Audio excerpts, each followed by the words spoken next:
Công an đã sẽ vấn à? Sẽ vấn công an.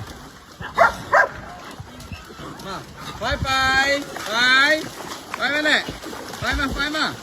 Phai.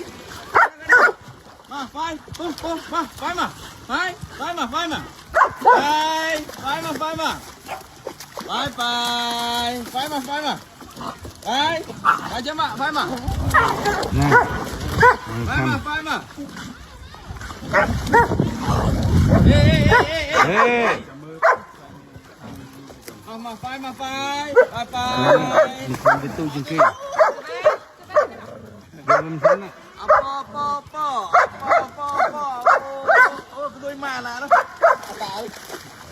À tại nó. À cool. Phai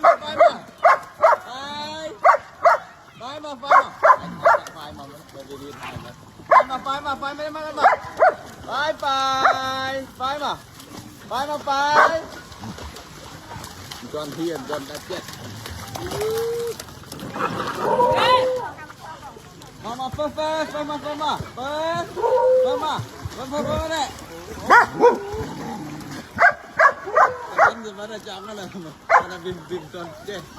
Sao cầm dơ với tới, vì tôi chứ.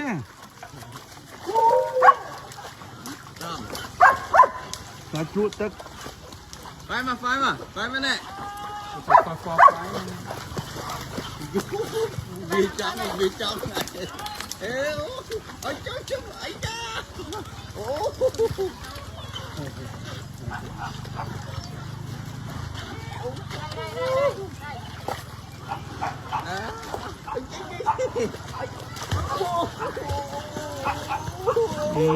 Chẳng tiết. Chẳng vì Chọn nè. Nhà đi Kha Han. Chi Sở Vân. Ta hai tụi mình mới hai. Ê, gì? à xin. Phải cho tích mở, phải cho mà. Thì chắc là nó. Phải hai mở. Phải chuột không ta có ăn phải nó. cả. Trời, wow. Cái tâm. Thấy ắt ai liền, phải. Bye.